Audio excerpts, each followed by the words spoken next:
Bom dia, pessoal, tudo bem? Bem com vocês? O relógio lá atrás está uns minutinhos atrasado, então nós vamos já dar início, é porque o período ele é curto, é um meio período para cada professor, né? Dentro dessa temática, tanto os pastores da igreja quanto o Ministério de Educação Bíblica, né, o EBA, percebe que ao longo da história da igreja, o perigo para a fé cristã raramente se apresentou de forma totalmente evidente. O erro dificilmente chega anunciando-se como erro. Na maioria das vezes, ele se aproxima de maneira atraente, plausível e até aparentemente espiritual. Por isso, talvez uma das maiores ameaças para a igreja não sejam apenas as heresias explícitas, mas os ensinos que parecem verdadeiros, mas que sutilmente distorcem o evangelho. Dentro dessas 16 temas que vamos tratar aqui pela manhã, vocês vão estar expostos presencialmente a 2, né? Assim espero, se vocês continuarem no próximo intervalo. Mas depois todo esse material ficará gravado e o tema central nosso, de fato, é a sedução do engano, né? O apóstolo Paulo, e o Fernando já vem tratando a carta de Colossenses, diz lá em Colossenses 2:8: cuidado que ninguém vos venha a enredar com sua filosofia e vãs sutilezas.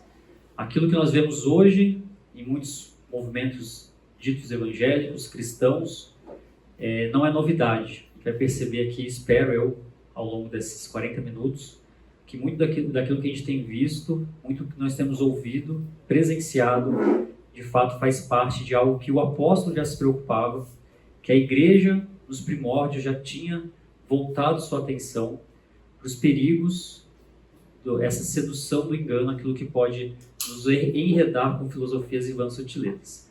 E antes da gente dar início à minha participação aqui com vocês, a gente bater um papo sobre o nosso tema, o Fernando gravou um vídeo destinado para esse momento mesmo, para todas as salas. Eu vou reproduzir para vocês aqui. Nós começamos a série com vocês, e já temos perceber que a foi escrita uma comunidade que estava sendo exposta às pressões da sociedade judaica, agnóstica ou helenística da religião, a adequar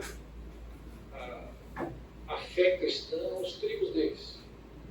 A influência de maus ensinos era uma realidade.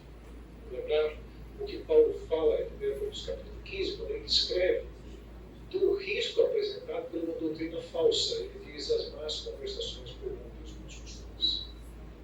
Isso era quando Paulo escreveu aos Coríntios, isso era quando Paulo escreveu aos Colossenses, e isso é a realidade hoje. As heresias, elas são algumas vezes diferentes, outras vezes são as mesmas, outras vezes são as mesmas evoluídas, outras vezes a criatividade do demônio tem feito com que tantas ideias totalmente em desacordo com as escrituras acabem ameaçando a nossa fé. As más conversações corrompem os costumes e os nossos erros começam a partir de não conhecer as escrituras. O programa que está sendo apresentado para vocês hoje oferece uma série de temas que apresenta desvios que estão acontecendo na igreja de hoje. Você precisa conhecer isso. Você precisa saber interpretar o que está acontecendo. Você precisa aprender a refutar os enganos que acontecem nos nossos dias. Que Deus o abençoe. Aproveite. Muito bem. Falou.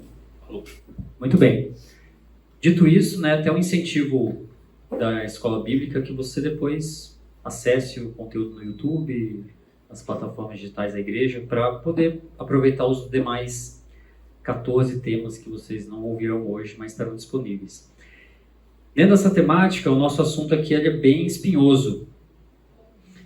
Igreja como produto de consumo. Eu queria orar com vocês, para a gente começar de fato nossa aula aqui.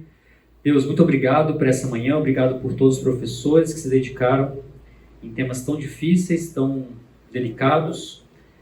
Peço que o Senhor nos abençoe nessa manhã, abençoe essas salas, demais, o culto também que acontece lá no templo, e possamos ter um dia na Tua presença abençoado, e podemos aprender mais do Senhor.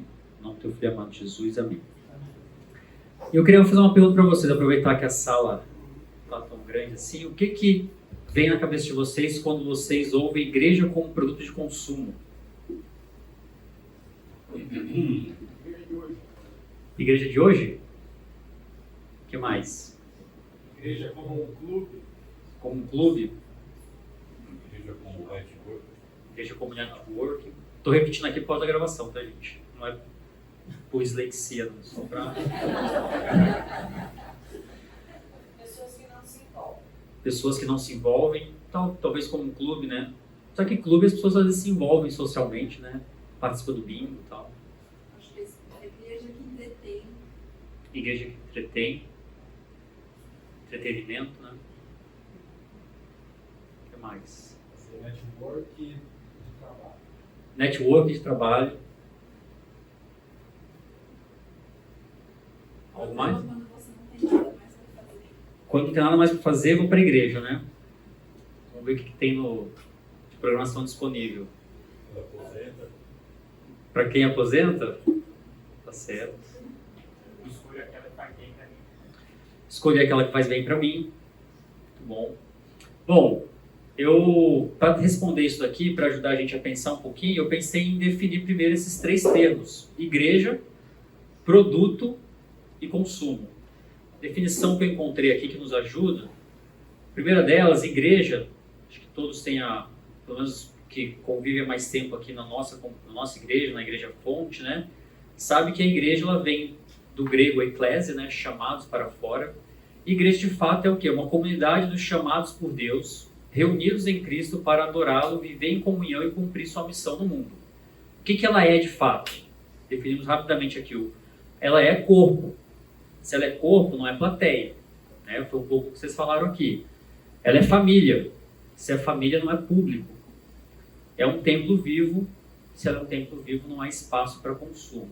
O que a igreja não é, então? A igreja não é um evento, não é simplesmente um serviço religioso, não é um ambiente de experiência. Né? Então, muitos falam da experiência de estar numa igreja. Eu tive uma ótima experiência, tive uma experiência sobrenatural, tive algo que mexeu comigo. A igreja não é isso. Não quer dizer que você não possa ter uma experiência, no sentido de ter uma experiência com Deus, ou ter uma experiência agradável de estar em comunhão. Mas a igreja não é só uma experiência, um ambiente de experiência. Alguns textos que nos ajudam aqui, Efésios 1, 22, 23. Quem puder abrir já em 1 Pedro 2,9, por favor. Eu vou ler o texto de Efésios. Se alguém puder abrir 1 Pedro.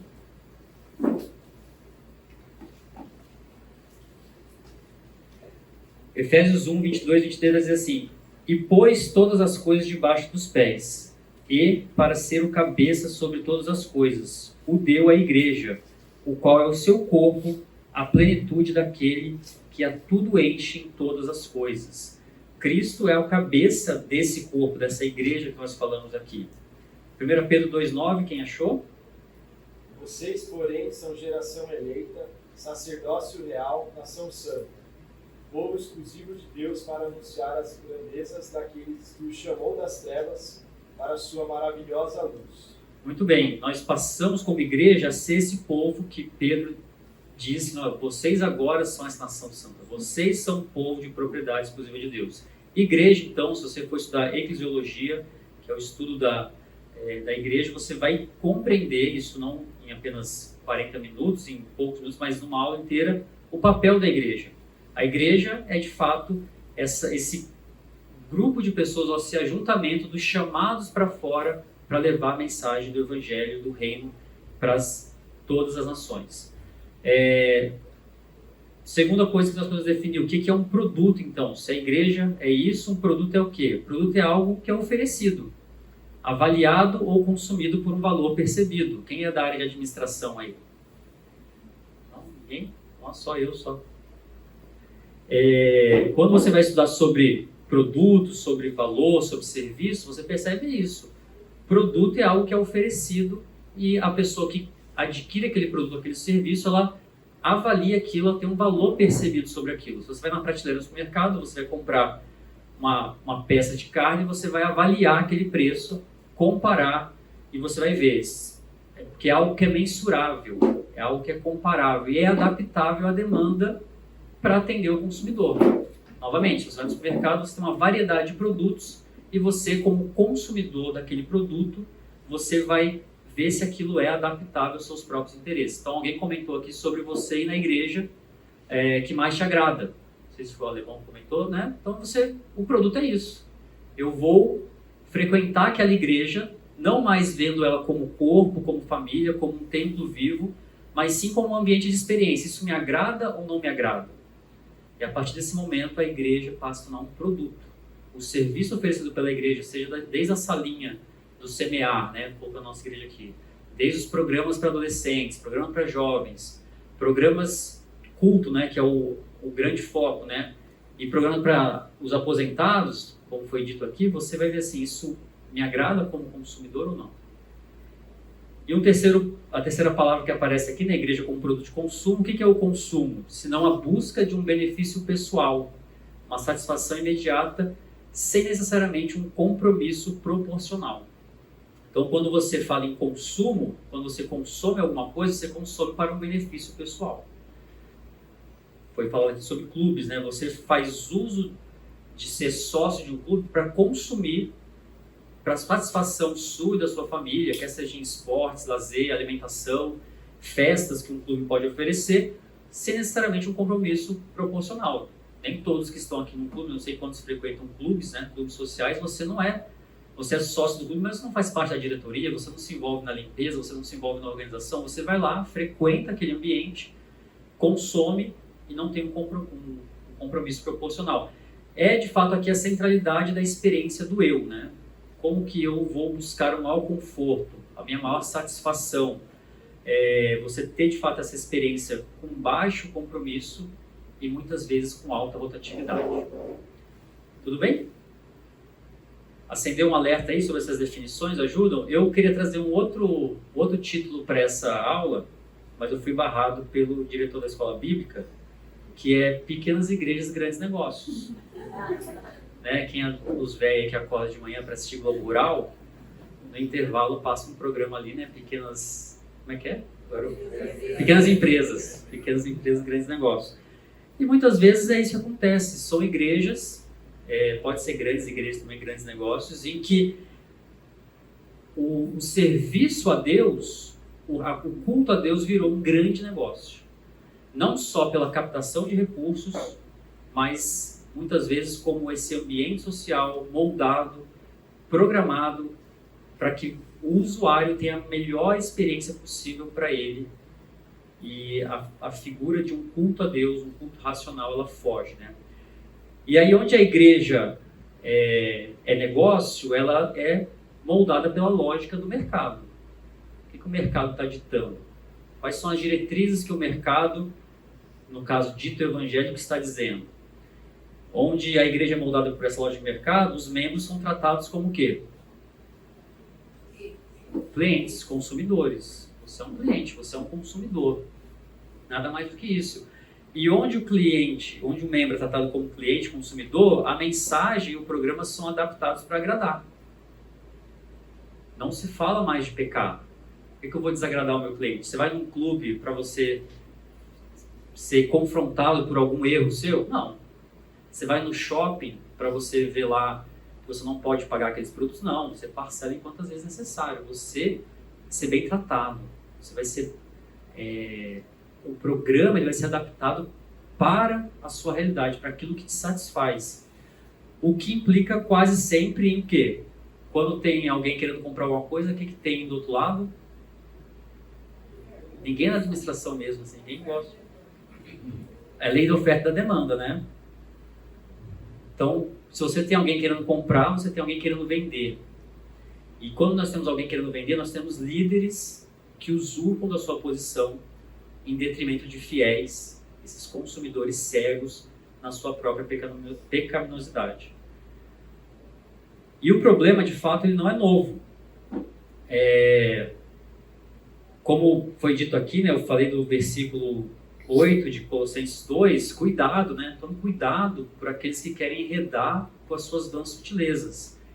Então é interessante notar, recentemente no Brasil, eu não vou trazer todos os possíveis casos aqui, né? Vocês vão lembrar de alguns, eu trouxe um só para chamar a nossa atenção sobre essa ideia de igreja como produto de consumo, mas é interessante notar alguns movimentos atuais da igreja dita evangélica. E vai além das possibilidades de casos de corrupção, lavagem de dinheiro e afins, né? Se a gente for por esse lado aqui, aí seria um tema até um pouco mais espinhoso, talvez não possível de ser gravado. Mas quando a gente fala de um problema que não é novo, me chamou a atenção, alguns meses atrás, acho que faz coisa de uns 10 meses atrás, uma igreja evangélica, que a notícia do que estava acontecendo ali não só tomou conta das revistas ditas gospel, né, meio evangélico, mas acabou saindo também em jornais de grande circulação no Brasil. Não sei quem viu isso daqui. O jornal Metrópolis noticiou que pipoca no culto e área VIP viram briga milionária entre pastores. Alguém viu essa notícia? Não? Não? Bom, a frequência de vocês em redes sociais é bem mais adequada que a minha, então, né?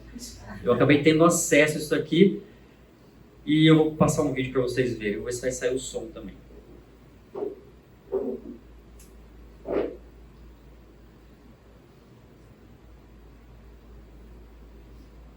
Amor, que fome é essa ali atrás, ó? Os pratinhos. Chegou um dia que eu sei comer ontem para aproveitar o dia. É isso, ó.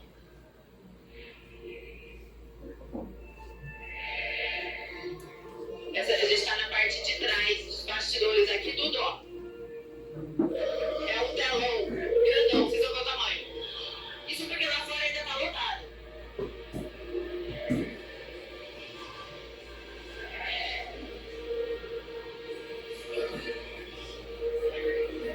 É quanta gente tá lotado. Olha que lotado, tá?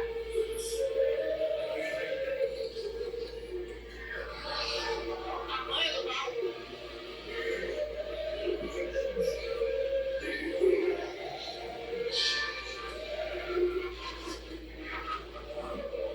Um lugar na frente do palco, olha que legal. É muito emocionante, gente. Os cultos aqui são fortíssimos. Olha como tá lotado.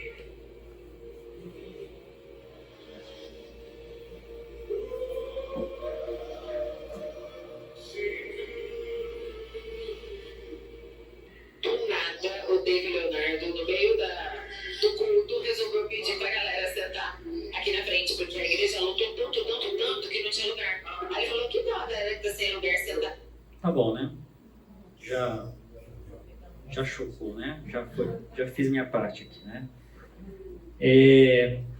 Área VIP, cadeiras exclusivas, estacionamento privativo, buffet com os melhores petiscos, né?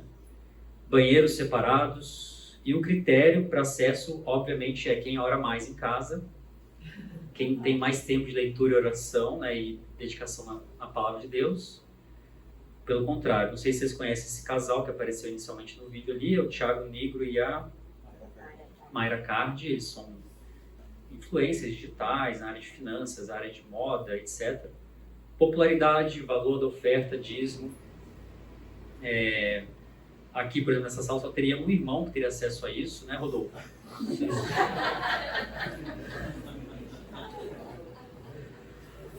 Critérios de amizade, muitas vezes dúbias, né? Então, nós temos aqui isso, né? Uma linguagem de marketing para experiência, uma entrega, ambiente. Agora tente conectar tudo isso com aquilo que a gente falou sobre igreja, produto, consumo, né? Você acha que esse é um problema moderno? Vamos ver o que Tiago fala em Tiago 2. Tiago 2, de 1 a 3. Meus irmãos, não tenhais a fé em nosso Senhor Jesus Cristo, Senhor da glória, em acepção de pessoas. Se, portanto, entrar na vossa sinagoga algum homem com anéis de ouro nos dedos, em trajes de luxo, e entrar também algum pobre andrajoso, e tratardes com deferência o que tem os trajes de luxo, e disserdes: tu assenta-te aqui em lugar de honra, e disserdes ao pobre: tu fica ali em pé, e eu assento aqui abaixo do estrado dos meus pés. Área VIP? Área VIP. A Bíblia, desde a época de Tiago, líder da igreja de Jerusalém, nós temos esse problema. E de fato o problema não é novo. Vamos olhar aqui para 2 eventos em perspectiva, para a gente ter um pouquinho dessa ideia de como essa ideia da igreja como produto de consumo tem afetado e tem trazido problemas como essa sedução do engano. O primeiro evento deles é com o próprio Senhor Jesus Cristo, descrito em João 2, de 13 a 22. Não sei se todos se recordam desse texto. Também está nos livros sinóticos, né, dos evangelhos, outros evangelhos, mas vou ler o texto de João. João 2,13, ele fala assim: estando próximo à Páscoa dos judeus, subiu Jesus para Jerusalém, encontrou no templo os que vendiam bois, ovelhas e pombas, e também cambistas assentados. Lembra desse texto? Jesus chega no templo, o que parecia ser um mero problema religioso, né, uma questão de venda de animais para sacrifício, na verdade ele tem raízes e implicações muito mais profundas. Então Jesus, tendo feito um azorrague de cordas, um chicote, ele expulsou todos do templo, bem como as ovelhas, os bois, e derramou pelo chão o dinheiro dos cambistas, virou a mesa e disse aos que vendiam as pombas: tirai daqui essas coisas, não façais da casa do meu pai casa de negócio. O zelo da tua casa me consumirá. Para quem já leu esse texto, sabe que naquele momento Jesus ele encontra esses cambistas, esses vendedores no átrio dos gentios, que era um lugar destinado para uma inclusão, né? Aqueles gentios que chegassem em Jerusalém para oferta, era um local então de inclusão, virou um mercado de venda de animais para purificação. Onde que a gente vê esses animais aparecendo? Lá em Levítico 1, nós vamos ver esses animais aparecendo. Deixa eu abrir aqui, fica mais fácil ler, porque está falar de cabeça. Levítico 1 fala assim, versículo 3: se a sua oferta for holocausto de gado, trará macho sem defeito à porta da tenda da congregação, para que o homem seja aceito perante o Senhor. E ele fala mais, no versículo 10, se a sua oferta for gado miúdo, de carneiros ou cabritos, trará macho sem defeito. Se a sua oferta, versículo 14, for de holocausto de aves, trará oferta de rolas e pombinhos. Nesse momento aqui nós vemos que esses animais dados ali em favor de sacrifício, o que acontecia efetivamente? Vou tentar traduzir aqui. As pessoas chegavam, não traziam o melhor dos seus animais para oferta de sacrifício holocausto a Deus, porque sabiam, então já era uma prática comum, que ao chegar lá, você pagava por aqueles animais e aqueles cambistas levariam, vou colocar entre aspas aqui, o animal para ser sacrificado diante do altar. Por que levariam? Tem alguns autores que mencionam que nem isso acontecia. Você pagava pelo boi, ou pela ovelha, ou pela pomba, que é uma opção dos pobres, para ser o animal ser dado em purificação, mas aquilo não acontecia. Os animais ficavam ali. Então imagina, eu entro, faço a compra de um boi, o cara fala, olha que boi bonito aqui, esse vai ser sacrificado, é o primeiro macho da primeira, como é que fala? Ninhada é certo? Safra, não sei, tipo... Primeira cria, obrigado. Desculpa, viu? Falta de contato com o externo, né? Aí, tá bom, então tá aqui o dinheiro. Aí daqui a pouco chega outra pessoa, o cara fala, olha, tá vendo esse boi aqui? Esse boi vai ser sacrificado, só você pagar esse valor e assim por diante. É interessante notar que o próprio Senhor Jesus Cristo, lá em Levítico 5, 7, fala da oferta do pobre, né? Se as suas posses não lhe permitirem trazer uma cordeira, trará o Senhor como oferta pela culpa, pelo pecado, 2 rolinhas e 2 pombinhos. Alguém pode ler Lucas 2:22, por favor?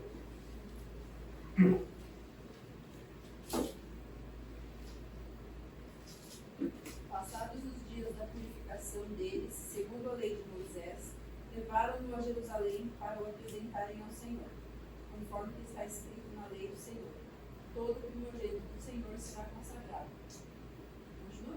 Continua. Para oferecer um sacrifício segundo o que está escrito na referida lei, um par de rolas ou 2 pombinhos. Muito bem. Os pais de Jesus levaram um par de rola e 2 pombinhos, né? Eles eram classificados de acordo com a lei Levítico como pobres, né? Ao invés de separar o melhor para Deus, era mais prático comprar dos mercadores ali. Algo que deveria facilitar a adoração virou um mecanismo de lucro e distorção espiritual. Então, só para contextualizar, por que esse texto é importante? Jesus não vai chegar hoje, por exemplo, na cantina Fonte e destruir a cantina. Vocês estão fazendo a casa do meu pai, casa de mercado, estão vendendo coisas aqui. Não é isso. A ideia não é a venda de um lanche, a venda de um livro, a venda de um produto que colabore com a comunidade, com missionários. A venda aqui de animais para purificação dos pecados. Né? Havia tudo que era de direito, né, nesse cenário. Preços abusivos, monopólio religioso e exploração de peregrinos. Abre aí o texto, por favor, em Jeremias 7. Acompanha comigo, por favor.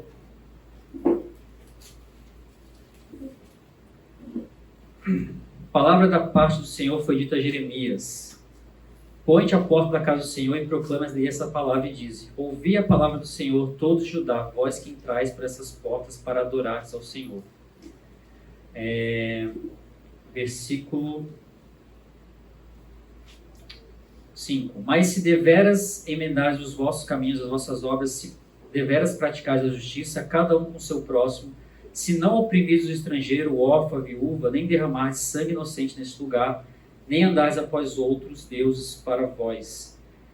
E aí ele continua, versículo 9. Que é isso? Furtais e matais, cometeis adultério e jurais falsamente, queimais incenso a Baal e andais após outros deuses que não conheceis.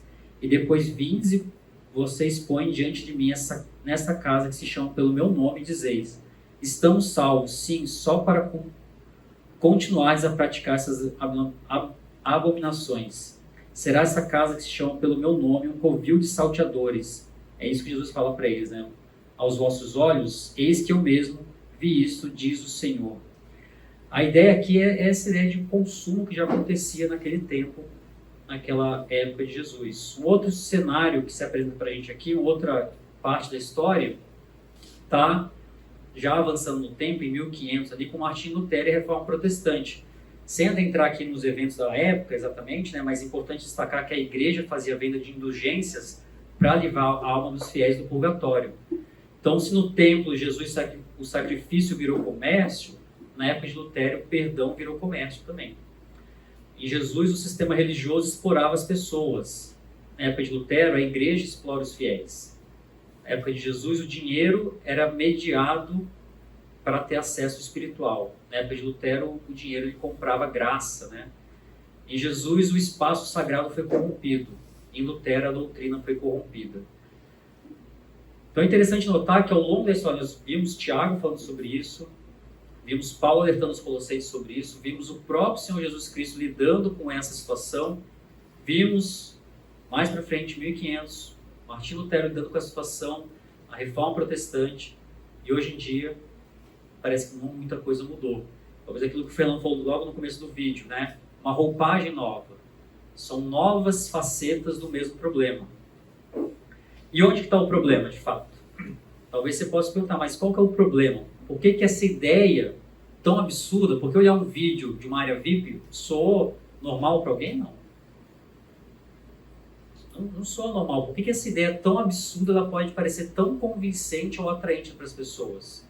Qual que é o erro central? Por que as pessoas continuam voltando para essas práticas, para essas vãs sutilezas, para essa coceira no ouvido, né? A verdade é que igrejas como essas, elas crescem aos montes. Cheio de igrejas como essa. O problema maior está exatamente nisso. A lógica do consumo substitui a lógica do corpo. Então, novamente, aquilo que a gente já falou, os consumidores, não mais membros do corpo. Tem dois textos para ler aí. Vou ler só um, 1 Coríntios 12, rapidamente. Eu já vi que meu tempo está lá. 1 Coríntios 12, 27. Ora, vocês são corpo de Cristo e individualmente membros desse corpo. Não é mais o consumo, né? Outro ponto, a igreja ela passa a competir e não mais a servir. Uma igreja que vive a lógica do mercado, ela é uma igreja de competição. Então, não são mais cooperadores pelo reino. A igreja fonte não coopera mais com a igreja tal, com a igreja X. Não, somos competidores.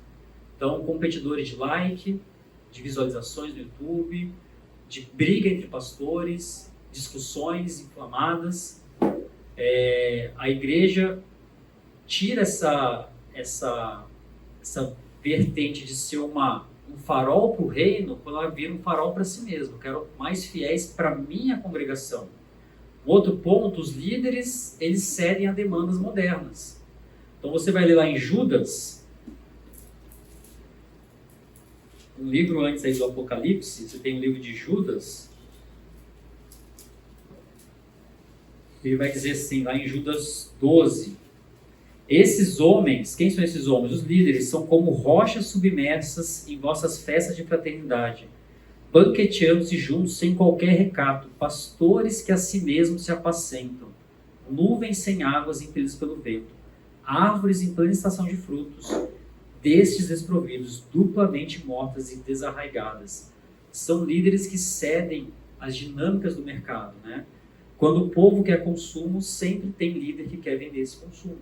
Sempre tem alguém para vender aquilo que quer ser comprado. Uma outra questão de onde está o problema é que o culto é centrado no eu. É um culto egocêntrico. A centralidade está deslocada de Deus para a experiência pessoal, do arrependimento pelos pecados para o conforto, da verdade para a aceitação. E aí nós voltamos em Tiago 2 aqui, né? Voltamos para a área VIP. Por que será que desde aquele tempo esperava-se as grandes autoridades que se assentassem nos melhores lugares? Será que de fato havia uma centralidade em Deus ou no homem, né?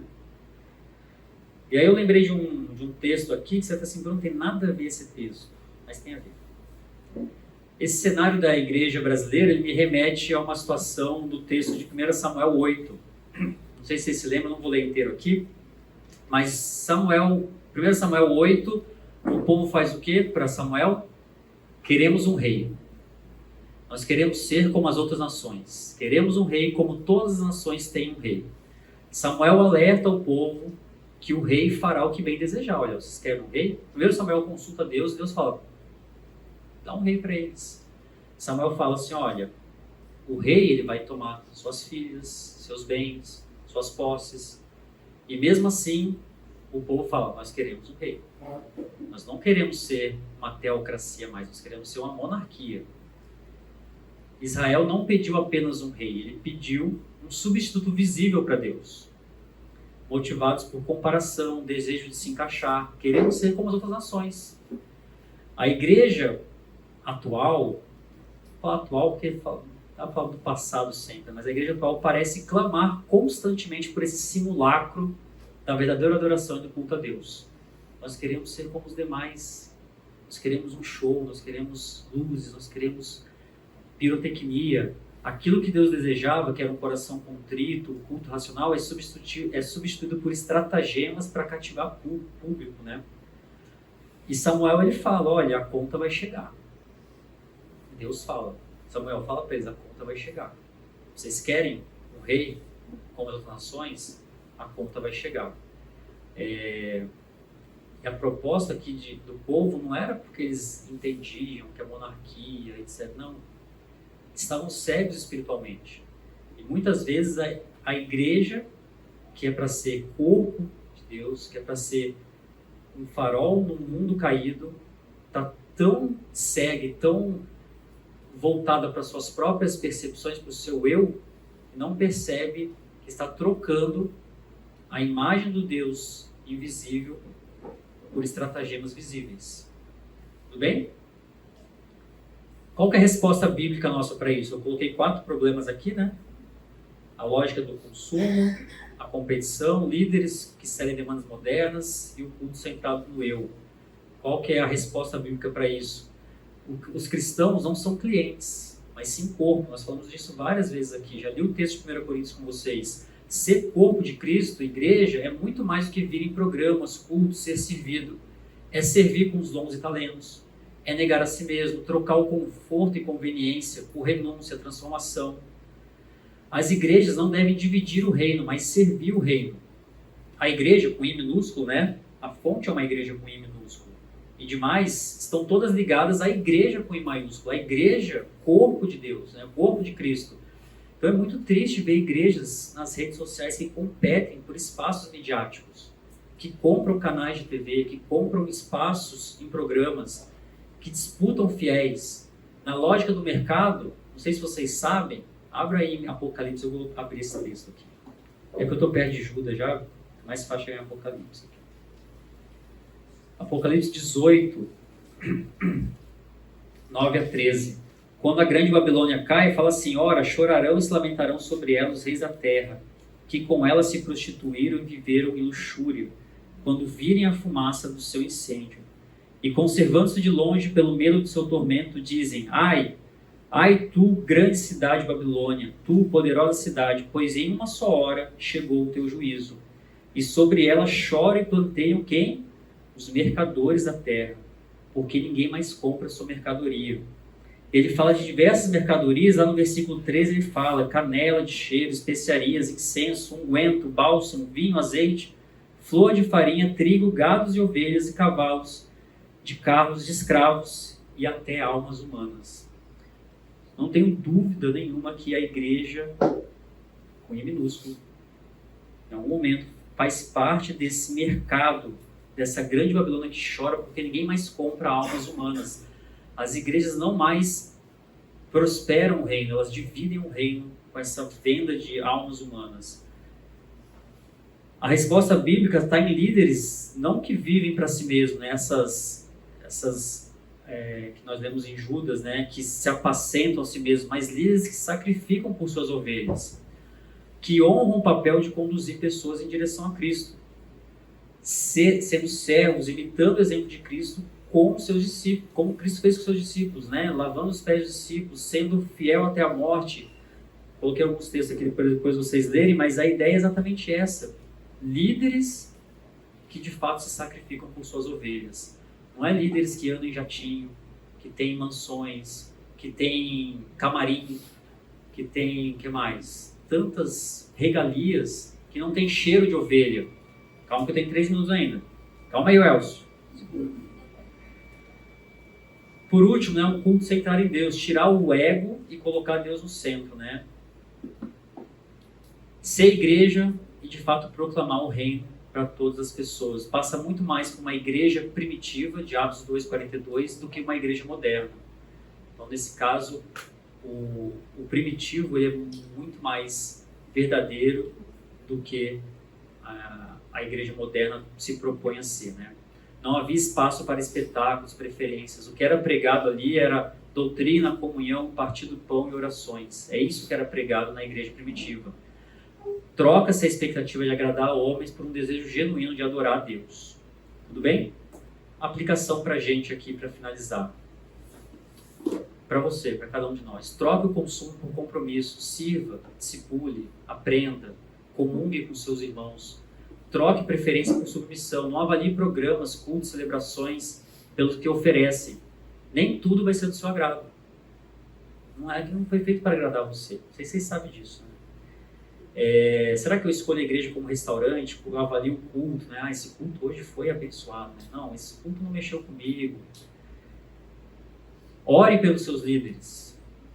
Quão difícil é o papel deles, né? Avalie as intenções à luz da palavra.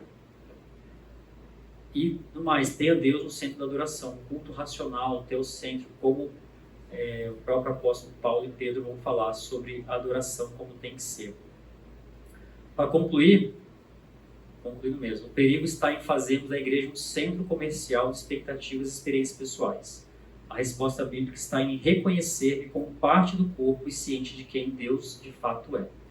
Nós fazemos isso como? Né? Quando servimos em amor, oramos por nossos líderes, proclamamos o reino maior que a minha realidade, né? Maior que o meu espaço aqui, e oferecemos um culto até o centro. Amém?